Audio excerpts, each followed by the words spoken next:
அனைவருக்கும் வணக்கம். சிம்மராசிக்காரர்களே, நீங்கள் அமைதியாக இருந்தாலும் உங்களுக்குள்ள ஒரு ராஜகம்பீரம் இருந்துகிட்டே இருக்கும். அது நீங்கள் மறுக்கவே முடியாது. உங்களை புரிஞ்சுக்காதவங்க தான் உங்களை அகந்தா பிடிச்சவங்க, அகங்காரம் பிடிச்சவங்க, ஈகோ பிடிச்சவங்க எல்லாம் சொல்லுவாங்க அப்படின்னு நினைக்கவும் செய்வாங்க. ஆனால் உண்மையில் நீங்கள் அதிகமாக காதலிக்கிறவங்க, அதிகமாக காயப்படுறவங்க. உங்களுக்கு 2026 புத்தாண்டுக்கு அப்புறமா வாழ்க்கையில் என்ன மாற்றம் வரப்போகுது? யாரெல்லாம் உங்கள் நண்பர், யாரெல்லாம் உங்களோட துரோகி, எப்போ பண வரவு வரும், எப்போ ராஜயோகம் வரும், எந்த நேரம் உங்களுக்கு அதிர்ஷ்டம், எந்த தெய்வம் உங்களை காப்பாற்றும், அடுத்த 12 நாள் உங்களுக்கு எப்படி இருக்குன்னு வீடியோவில் விரிவாக தெரிஞ்சுக்க போகிறோம். சிம்ம ராசியோட அடிப்படை குணாதிசயம் என்ன அப்படின்னு கேட்டிங்கன்னா, சிங்கத்தின் சக்தி. இந்த ராசியில் பிறந்தவங்க தைரியமானவங்க, தலைமை பண்பு கொண்டவங்க, யாருக்கும் அடிமையாக இருக்க விரும்பாதவங்க, நேர்மையாக பேசக்கூடியவங்க, மனசு நல்லது, குடும்பத்துக்காக எதையும் செய்வாங்க. அவங்க அமைதியாக பொறுத்துக்கிறாங்க அப்படின்னா அவங்க மேலே வச்சுருக்கிற பாசத்தால் மட்டும்தானே தவிர பயந்து அவங்க அமைதியாக இருக்கவே மாட்டாங்க. பாசம் வச்சுட்டாங்க அப்படின்னா குடும்பத்துக்காக இவங்க எதையுமே செய்வாங்க. ஆனால் சீக்கிரம் கோவப்படுவாங்க. நம்பிக்கை வச்சவங்களாலவே இவங்க காயப்படுவாங்க. மனசில் இருக்க வழியை வெளியில் இவங்க காட்டவே மாட்டாங்க. சிம்மராசிக்காரங்க ஒரு முறை உடஞ்சிட்டாங்கன்னா மீண்டும் யாரையுமே எளிதில் நம்பவே மாட்டாங்க. இவங்களோட பாசத்தையும் நம்பிக்கையும் பெறது மற்ற ராசிக்காரங்க யாராக இருந்தாலும் அது அவங்களோட அதிர்ஷ்டம்னு சொல்லணும். அந்த வகையில் இவங்க பாசத்தை கொட்டுவாங்க. சிம்மராசிக்காரர்களோட வாழ்க்கையில் ரொம்ப பெரிய பிரச்சனை என்ன தெரியுங்களா? அதிகமான நம்பிக்கை. இவங்க நண்பர்களை உயிராக நினைப்பாங்க. காதலில் முழு மனசையுமே கொடுப்பாங்க. குடும்பத்துக்காக அவங்களையே மறந்துடுவாங்க. ஆனால் அதுக்கு பதிலாக இவங்க சம்பாதிக்கக்கூடியது என்னன்னு கேட்டிங்கன்னா, துரோகம், ஏமாற்றம், பொய்யான உறவு, பண நஷ்டம், பின்னால் பேசுகிறது, முன்னால் சிரித்து நண்பர்கள் மாதிரி பழகிட்டு பின்னாடி போயிட்டு அவங்கள துரோகி மாதிரி பேசுறது. இவங்க ஃப்ரெண்டு, சொந்த பந்தம், அண்ணன் தம்பி, அக்கா தங்கச்சி தான் சொல்லி இவங்க வெள்ளந்தியாக மனசில் நினைக்கிறதெல்லாம் சொல்லுவாங்க. வெளிப்படையாக காட்டிக்குவாங்க. இவங்க சம்பாதனை முதல் கொண்டு இவங்க என்ன செய்ய போகிறாங்க, என்ன வாங்க போகிறாங்க எல்லாத்தையுமே வெளியில் சொல்லுவாங்க. ஆனால் இவங்கக்கிட்ட எல்லா வார்த்தையும் உண்மையும் வாங்கிக்கிட்டு பின்னாடி போயிட்டு இவங்களை பற்றியே பேசுவாங்க. இவங்களுக்கு துரோகத்தை மட்டும்தான் செய்வாங்க. உண்மையாக பழகவே மாட்டாங்க. ஆனால் இவங்க வெளுத்ததெல்லாம் பால், கருத்தது தண்ணின்னு சொல்லி இவங்க வெளிப்படையாக இருப்பாங்க. அந்த துரோகம் இவங்களுக்கு தெரிய வரும்போது இவங்க முழுசாக ஒரு கண்ணாடி பொருள் மாதிரி உடஞ்சி போவாங்க. ஒரு வாரம் 10 நாளைக்கு அதுவே இவங்க மனசில் ஓடிக்கிட்டே இருக்கும். ஆனால் இவங்களுக்கு துரோகம் பண்ணவங்க சாதாரணமாக இருப்பாங்க. எதுவுமே நடக்காத மாதிரியும் இவங்கக்கிட்ட சாதாரணமாகவும் பேசுவாங்க. இவங்கக்கிட்ட இருக்கிற வேண்டிய தேவையெல்லாம் அவங்க அனுபவிப்பாங்க. பல சிம்மராசிக்காரங்க நான் ஏன் இவ்வளோ நல்லது செஞ்சோம், ஏன் எனக்கு இப்படி தான் நடக்குது அப்படின்னு நைட்டில் தூங்கும்போது அழுவாங்க. சிம்மராசியில் மிகப்பெரிய கஷ்டகாலம் இந்த ராசிக்காரர்களுக்கு வாழ்க்கையில் 2 கட்டம் ரொம்பவே கஷ்டமாக இருக்கும். ஒரு வயசு 24 வயசுலேருந்து 32 வயசு வரைக்கும் இந்த காலத்தில் வேலை பிரச்சனை, காதல் தோல்வி, பண நெருக்கடி, குடும்ப அழுத்தம் இதெல்லாம் இவங்களுக்கு ரொம்ப அதிகமாக இருக்கும். 41 வயசுலேருந்து 48 வயசு வரைக்கும் நம்பினவங்க விலகுவாங்க. உடல்நிலையை கவனிக்க வேண்டிய நேரம் இது. மன அழுத்தம் இவங்களுக்கு அதிகரிக்கும். ஆனால் இந்த கஷ்டங்கள்லாம் சிம்மராசியை பலமாக தான் மாற்றும்.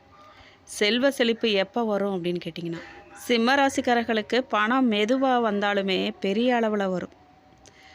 தமிழ் புத்தாண்டுக்கு பிறகு பண வரவு இவங்களுக்கு அதிகரிக்கும். பழைய கடன்லாம் குறையும். நிலம், வீடு, வாகனம் வாங்கும் யோகம், தொழில் வளர்ச்சி, வெளிநாட்டு வாய்ப்பெல்லாம் உண்டாகும்.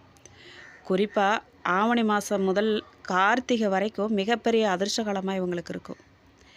இந்த நேரத்தில் எதிர்பாராத பணம், புதிய வேலை, உயர்வு, தொழில் விரிவாக்கம் நடக்கும். இவங்க யாருக்கிட்டலாம் எச்சரிக்கையாக இருக்கணும்னு கேட்டிங்கன்னா, சிம்மராசிக்காரங்க எல்லாரையுமே நம்பக்கூடியவங்க தான், இனிமையாக பேசக்கூடியவங்க.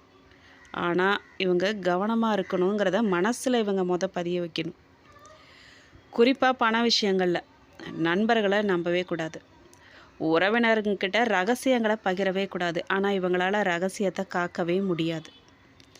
அவங்க ரகசியம்னே நினைக்க மாட்டாங்க. அவங்க நம்ம நண்பர்கள் தானே, உறவினர்கள் தானே அப்படின்னு இவங்க வெளிப்படையாக எல்லாத்தையும் கொட்டிடுவாங்க. அதுதான் இவங்கக்கிட்ட இருக்கிற பெரிய மைனஸே அதுதான். அப்படி தான் இருக்கக்கூடாது. ரகசியங்களை யாருக்கிட்டையும் எதுவும் சொல்லக்கூடாது.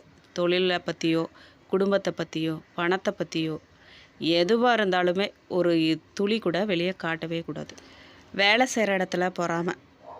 கூட வேலை செய்கிறவங்க நல்லாவே பேசிகிட்டு இருப்பாங்க. ஆனால் பொறாமை முழுக்க உங்கள் மேலே தான் இருக்கும்.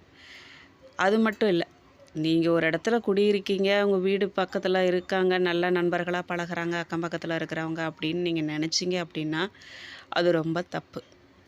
கூட நல்லாவே பேசுவாங்க, பழகுவாங்க. ஆனால் அவங்களோட கண் திருஷ்டி, பொறாமை, பார்வை, கெட்ட எண்ணம் எல்லாம் உங்கள் மேலே தான் இருக்கும். நீங்கள் யாருக்கும் எதுவும் நினைக்கவும் மாட்டீங்க. யார் என்ன செய்கிறாங்க என்னன்னு நீங்கள் கண்டுக்கவும் மாட்டீங்க. நீங்கள் உண்டு, உங்கள் வேலை உண்டு, உங்கள் பொழப்பு உண்டுன்னு நீங்கள் இருப்பீங்க. ஆனால் அவங்க அப்படி இருக்கவே மாட்டாங்க. அவங்களோட மொத்த எண்ணம், பார்வை, டார்கெட்டே நீங்களாக தான் இருப்பீங்க. நீங்கள் சிரித்து பேசுனா கூட, ஐயோ சிரித்து பேசுகிறாங்களே, எப்படி எப்படி இருக்காங்க இப்போ, உங்கள் மேலே தான் முழு கண் திருஷ்டியும் பொறாமையும் இருக்கும். அதனால் கவனமாக இருங்க. உறவினராக இருந்தாலும் சரி, ஃப்ரெண்ட்ஸாக இருந்தாலும் சரி, அக்கம் பக்கத்து வீடுகாரங்களாக இருந்தாலும் சரி, முக்கியமாக அவங்கக்கிட்ட தான் நீங்கள் தெளிவாக கவனமாக இருக்கணும். 2026 சிரித்த முகத்தோடு இருக்கும் ஒருவர் உங்களை ஏமாற்ற முயற்சிப்பாங்க. மனசில் வையுங்க. தமிழ் புத்தாண்டுக்கு பிறகு சிம்மராசி எப்படி இருக்கும்னு கேட்டிங்கன்னா, தமிழ் புத்தாண்டுக்கு பிறகு சிம்மராசிக்கு வாழ்க்கை மெதுவாக உயரத் தொடங்குங்க. நீண்ட நாள் ஆசைகள்லாம் நிறைவேறும். திருமண பேச்சு நடக்கும். தொழிலில் லாபம், சமூக மரியாதை உயர வாய்ப்பு இருக்குது. எதிரிகள்லாம் விலகுவாங்க. ஆனால் நீங்கள் கோபத்தை கொஞ்சம் கட்டுப்படுத்தணும். உங்கள் கோபம் நியாயமானதாக இருக்கும். நியாயமான விஷயத்துக்கு தான் நீங்கள் கோபப்படுவீங்க. நீங்கள் நேர்மையாக இருப்பீங்க, நல்லவங்களாக இருப்பீங்க. அதையே நீங்கள் மற்றவங்கக்கிட்ட எதிர்பார்த்து அது கிடைக்காத சமயத்தில் நீங்கள் கோபப்படுறீங்களே, அது ரொம்ப தப்பு. அது உங்களுக்கு தான் எப்போவுமே பாதகமாக முடியும். உங்கள் மேலே தான் கெட்ட பேர் வரும். இவங்க கோபப்படுறவங்க, அடம் பிடிக்கிறவங்க அப்படின்னு அவமான கெட்ட பேர் வரும். அதனால் கொஞ்சம் கவனமாக இருங்க. உடல் நலத்தை நீங்கள் கவனிக்கணுங்க. அடுத்த 12 நாள் உங்களுக்கு எப்படி இருக்கும் அப்படின்னு கேட்டிங்கன்னா, முதல் 4 நாளில் உங்களுக்கு மன அழுத்தம் உண்டாகுங்க. யாரோ ஒருத்தரோட வார்த்தையால் உங்களுக்கு கவலை வரும். சின்ன சின்ன செலவுகள்லாம் வரும். அடுத்த 4 நாளில் நல்ல செய்தி கிடைக்கும். பணவரவு, நண்பர்கள் உதவி, வேலை வாய்ப்பு அதெல்லாம் உருவாகும். கடைசி 4 நாளில் பார்த்தீங்க அப்படின்னா, குடும்ப மகிழ்ச்சி, காதலில் முன்னேற்றம், புதிய தொடக்கம், அதாவது தொழிலோ அல்லது படிப்பு சம்மந்தமாகவோ ஏதாவது ஒரு புதிய தொடக்கமாக அது இருக்கலாம். பயணம் வரும். இந்த 12 நாளில் நீங்கள் ஒரு முக்கிய முடிவு உங்கள் வாழ்க்கையவே மாற்றும். நீங்கள் எந்த நேரத்தில் ஊட அணிஞ்சிங்க அப்படின்னா அதிர்ஷ்டம் வரும் அப்படின்னு கேட்டிங்கன்னா, உங்களுக்கு அதிர்ஷ்டமான நிறங்கள்லாம் தங்க நிறம், ஆரஞ்சு, சிவப்பு, மஞ்சள்.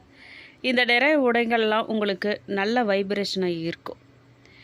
மன அமைதியை கொடுக்கும், மன தெளிவை கொடுக்கும், தன்னம்பிக்கையை அதிகரிக்கும், அதிர்ஷ்டத்தை ஈர்க்கும், மக்களோட கவனத்தை ஈர்க்கும், நல்ல மனுஷங்களோட கவனத்தை.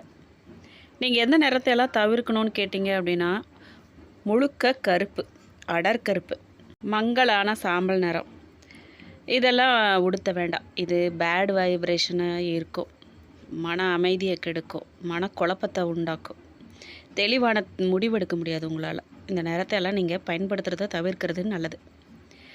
சிம்ம ராசிக்கான அதிர்ஷ்ட எண்கள் என்னன்னு கேட்டிங்கன்னா, 1, 3, 5, 9. இந்த நம்பரில் வரும் நாட்களில் முக்கிய முடிவுகள்லாம் நீங்கள் எடுக்கலாம். அது உங்களுக்கு நல்ல பலனை தர விதமாக அமையும். சிம்ம ராசிக்கான தெய்வம் என்ன அப்படின்னு கேட்டிங்கன்னா, சிம்ம ராசிக்காரர்களை காக்கிற தெய்வம் சூரிய பகவான், முருகப்பெருமான், நரசிம்மர். நீங்கள் நரசிம்மரை நல்லா கெட்டியாக பிடிச்சிக்கலாம். என்ன செய்யணும் அப்படின்னு கேட்டிங்கன்னா, ஞாயிற்றுக்கிழமை நாளில் சூரிய நமஸ்காரம் செய்யணும். செவ்வாய்க்கிழமை நாளில் முருக வழிபாடு பண்ணலாம். ஓம் ஹ்ரீம் நரசிம்ஹாய நமக இந்த ஜபத்தை நீங்கள் உச்சரிக்கலாம். எந்த ஒரு நல்ல விஷயம் தொடங்குறதுக்கு முன்னாடியோ, செய்கிறதுக்கு முன்னாடியோ, காலையில் தூங்கி எந்திரிக்கும் பொழுதோ, தூங்க போகும்போது, இந்த மாதிரி நேரத்திலலாம் இந்த மந்திரத்தை, இந்த ஜபத்தை நீங்கள் உச்சரிக்கும் போது நல்லது நடக்கிறதுக்கு கடவுள் உதவி செய்வார். அது மட்டும் இல்லை, எதிரிகளை விலக்கி வைப்பார். மன அமைதி கிடைக்கும், பணவரவை அதிகரிக்கும், திருமண பலன் எப்படி இருக்கும் அப்படின்னு கேட்டிங்கன்னா, சிம்மராசிக்காரர்களுக்கு காதலில் உண்மையாக இருக்கக்கூடியவங்க இந்த சிம்மராசிக்காரங்க. ஆனால் சரியான மனுஷங்களை தேர்வு செய்ய இவங்களுக்கு கொஞ்சம் ரொம்ப லேட் ஆகும். 2026க்கு அப்புறம் நல்ல திருமண யோகம் இவங்களுக்கு இருக்குது. குடும்ப சம்மதம், வெளிநாட்டு தொடர்பு, திருமணமாகாதவர்களுக்கு திருமணம், இதெல்லாம் நடக்க வாய்ப்பு இருக்குது. திருமணமாகாதவங்களுக்கு புரிதல் அதிகரிக்கும், குழந்தை பாக்கியம் வரும், குழந்தை பலன். இந்த ராசிக்காரங்களுக்கு குழந்தைகள் மூலமாக மகிழ்ச்சி வரும், குடும்பத்தில் சந்தோஷம், குழந்தைகளின் கல்வியில் பெருமை இவங்களுக்கு வந்து சேரும், குழந்தைகள் மூலமாக பெருமை வரும். 2026ல் குழந்தை தொடர்பான நல்ல செய்திகள்லாம் இவங்களுக்கு வந்து நிலம், வீடு, வாகன பலன் இதெல்லாம் கிடைக்க வாய்ப்பு இருக்குது. சிம்மராசிக்கு வீடு வாங்குகிற ஆசை நிறைவேறும், நிலம் தொடர்பான பிரச்சனை முடியும், புதிய வாகனம் வாங்க வாய்ப்பு அமைஞ்சிருக்கு. ஆடியிலிருந்து ஐப்பசி வரைக்கும் நல்ல நேரமாக இவங்களுக்கு அமைஞ்சிருக்கு. தொழில் தொடங்க, தொழில் ரீதியான லாபம், பணபலன் இது எல்லாமே நல்லா அமைஞ்சிருக்கு. வேலை செய்கிறவங்களுக்கு பதவி உயர்வு கிடைக்கும், சம்பள உயர்வு வரும், புதிய வாய்ப்பு இதெல்லாம் கிடைக்கிறதுக்கு வாய்ப்பு இருக்குது. தொழில் செய்கிறவங்களுக்கு புதிய கிளை தொடங்குவாங்க, அதிக லாபம், இவங்க நினச்சதை விடவே அதிக லாபம் கிடைக்கும். பழைய நஷ்டமெல்லாம் இந்த நேரத்தில் சரியாகும். உடல் நல பலன் பற்றி கேட்டிங்க அப்படின்னா இவங்க ரொம்பவே அது கவனமாக இருக்கணும். ஏன்னா இவங்களுக்கு வந்து தலைவலி, மன அழுத்தம், தூக்கமின்மை, வயிறு சம்மந்தமான பிரச்சனை, அல்சர், அதாவது ஏற்கனவே அல்சர் இருக்கிறவங்க, அசிடிட்டி இருக்கிறவங்களாம் கொஞ்சம் கவனமாக பார்த்துக்கணும். அது அதிகமாகிறதுக்கு வாய்ப்பு இருக்குது. தண்ணி அதிகமாக குடிக்கணும், முதுகுத்தண்டு பிரச்சனை வர்றதுக்கு வாய்ப்பு இருக்குது, அதில் கொஞ்சம் இவங்க கவனமாக இருக்கணும். நீங்கள் என்ன பரிகாரம் பண்ணலான்னு கேட்டிங்கன்னா, காலையில் தூங்கி எழுந்திரிச்சதும் சூரியனை பார்த்து வணங்குங்க, முகத்தை கழுவிட்டு நேராக சூரிய பகவானை பார்த்து ஒரு வணக்கம் போட்டு அவரை கும்பிட ஆரம்பிங்க. உங்களுக்கு வாழ்க்கையில் எல்லாமே வெற்றியாக வரும். சிவப்பு மலரை அர்ச்சனை செய்யுங்க. நவகிரகத்தில் இருக்கிற சூரிய பகவானுக்கு நீங்கள் சிவப்பு கலரில் இருக்கிற மலரால் அர்ச்சனை செஞ்சு வழிபாடு பண்ணுங்கள். பசுமாட்டுக்கு உணவு கொடுங்க, வாழைப்பழம், கீரை, காய், இதனால் உங்களுக்கு ராஜயோகம் வரும், தடைகள்லாம் அகன்று போகும், சக்தி வாய்ந்த முடிவு கிடைக்கும். சிம்மராசிக்காரர்களே, நீங்கள் அனுபவித்த கஷ்டங்கள்லாம் வீண் போகாதுங்க. உங்களை அளவச்சவங்க ஒரு நாள் உங்கள் வெற்றியை பார்த்து ஆச்சரியப்படுவாங்க. கண்ணீர் விட வச்சவங்க அதுக்கு பதில் சொல்லியே தீரணும். 2026க்கு பிறகு உங்கள் வாழ்க்கையில் புதிய அத்தியாயம் தொடங்குது. ஒரு விஷயம் மட்டும் நினைவில் வச்சுக்கோங்க, சிங்கம் ஒருபோதும் கூட்டமாக நடக்காது, அது தனியாக ராஜாவாக வாழக்கூடியது. கவனத்தில் வச்சுக்கோங்க. சிம்ம மகம் நட்சத்திரக்காரர்களே, எத்தனை சோதனைகள் வந்தாலுமே நீங்கள் அதையெல்லாம் வென்று காட்டக்கூடியவங்க. இந்த 12 நாட்கள் நீங்கள் நிதானமாக செயல்பட வேண்டிய நாட்கள். நீங்கள் யாரை பெருசாக நம்பி இருந்தீங்களோ அவங்களே உங்களுக்கு எதிராக மாறுவாங்க, கவனமாக இருங்க. உங்கள் எதிர்பார்ப்பெல்லாம் இழுபறியாக இருக்கும். உடல்நிலையில் எப்பவும் ஏதாவது சிறு சிறு சங்கடம்லாம் இருந்துகிட்டு இருக்கும். உங்கள் ராசிநாதன் சஞ்சாரம் சாதகமாக இருக்கிறதால எடுத்த வேலையெல்லாம் உங்களுக்கு நல்லபடியாக வெற்றியாக முடியும். வியாபாரத்தில் முன்னேற்றம் இருக்கும். உத்தியோகத்தில் இருக்கிறவங்களுக்கு நெருக்கடியெல்லாம் நீங்கும். எதிர்பார்த்த இடமாற்றமும் பதவி உயர்வெல்லாம் உங்களை தேடி வரத்துக்கு வாய்ப்பு இருக்குது. குடும்பத்தில் நிம்மதியான சூழ்நிலை இருக்குங்க. வேலைக்கு நீங்கள் முயற்சி செஞ்சு வரவங்க தகுதியான வேலை உங்களுக்கு கிடைக்கும். இந்த நேரத்தில் அஷ்டமஸ்தானத்தில் சஞ்சரிக்கும் சனி உங்களுக்கு சில எச்சரிக்கைகள்லாம் வழங்குவார். சிலருக்கு எதிர்பாராத நெருக்கடி பிரச்சனைகளை தருவார். சங்கடமெல்லாம் வரும், அதெல்லாம் நீங்கள் ஆனால் சமாளிச்சிருவீங்க. அந்த நிலை உங்களுக்கு கிடைச்சிரும். மாணவர்களுக்கு எதிர்பார்ப்பெல்லாம் பூர்த்தி ஆகுங்க. நிதானமாக நீங்கள் செயல்பட வேண்டிய நாட்களுங்க இது, கவனமாக இருங்க. பரிகாரமாக நீங்கள் அரச மரத்தடி விநாயகரை வழிபடலாம், சங்கடமெல்லாம் விலகும். பூர நட்சத்திரக்காரர்களே, ஆடம்பரத்தையும் பகட்டையும் நீங்கள் கொஞ்சம் விரும்புவீங்க. உங்களுக்கு ஆடை ஆபரணம்லாம் சேருங்க. வியாபாரத்தில் ஏற்பட்ட தடையெல்லாம் விலகும், நீங்கள் கவலைப்படாதீங்க. மூடி வச்சுருந்த தொழிலை நீங்கள் மறுபடியும் தொடங்கி லாபம் பார்ப்பீங்க. கையில் உங்களுக்கு நிறைய பணம் பொருளும், வருமானம் அதிகமாக வர வாய்ப்பு இருக்குங்க. சிலருக்கு கடன் தொலைலேருந்து கொஞ்சம் விடுபடுவீங்க. சிலருக்கு எதிர்பாராத இடத்துல இருந்து பணம்லாம் வரும். தைரியம், தன்னம்பிக்கைலாம் உங்களுக்கு அதிகமாக வரும். குடும்பத்தில் நிம்மதியான நிலைமை உருவாகும். திருமண வயசில் இருக்கிறவங்களுக்கெல்லாம் நல்ல வரன் வரும். செலவு விஷயத்தில் கொஞ்சம் கவனமாக இருங்க. தந்தை வழி உறவெல்லாம் உங்களை தேடி வருங்க, உதவி செய்வாங்க. புது இடம் வாங்க முயற்சியெல்லாம் உங்களுக்கு வெற்றியாக முடியும். சொந்த வீட்டில் நீங்கள் பால் காய்ச்சுவீங்க. உத்திர நட்சத்திரம் 1ஆம் பாதக்காரர்களே, எந்த இடத்துல இருந்தாலுமே நீங்கள் அந்த இடத்துல முதன்மையாக இருக்க நினைப்பீங்க. உங்களை பொறுத்த வரைக்கும் எடுத்த வேலை எல்லாமே லாபமாக இருக்கும். உத்தியோகத்தில் எதிர்பார்த்த இடமாற்றம், பதவி உயர்வெல்லாம் உங்களுக்கு கிடைக்கும். அதிகாரிகள் ஆதரவால் உங்களுக்கு நம்பிக்கை அதிகரிக்கும். வேலைக்கு முயற்சி செய்கிறவங்களுக்கு நல்ல வேலை கிடைக்கும். புதிய தொழில் தொடங்குறோன்னு நினைக்கிறவங்களுக்கு அது வெற்றியாக முடியும். புதன் சஞ்சாரம் உங்களுக்கு பணப்புழக்கத்தை உருவாக்குவாங்க. புதிய இடம் வீடு வாங்குகிற முயற்சியெல்லாம் உங்களுக்கு வெற்றியாக்குவாங்க. வியாபாரிகளை பொறுத்த வரைக்கும், கலைஞரால் பொறுத்த வரைக்கும் எதிர்பார்த்த ஒப்பந்தம் அவங்களுக்கு கிடைக்கும். சிலருக்கு குழந்தை பாக்கியம் கிடைக்கும். சிலருக்கு நல்ல வரன் அமையும். சந்தோஷமான நிலமை இருக்கும். புதிய வாகனம், ஆடம்பர பொருட்கள்லாம் வாங்குவாங்க. தம்பதிகளுக்குள்ளே இருந்த பிரச்சனையெல்லாம் முடியும். உறவினர்கள் மத்தியில் செல்வாக்கு உயரும். பரிகாரமாக நீங்கள் தர்பானேஸ்வரரை வழிபடுங்க. துன்பங்கள்லாம் விலகும், நன்மைகள்லாம் நடக்கும். உங்களுக்கு இந்த வீடியோ பிடிச்சிருக்குன்னு நம்புகிறோம். பிடிச்சிருந்தா ஷேர் பண்ணுங்கள். நீங்கள் புதுசாக அந்த சேனலை பார்க்குறீங்கன்னா இப்போவே சப்ஸ்கிரைப் பண்ணி பெல் ஐக்கானையும் கிளிக் பண்ணுங்கள். நன்றி.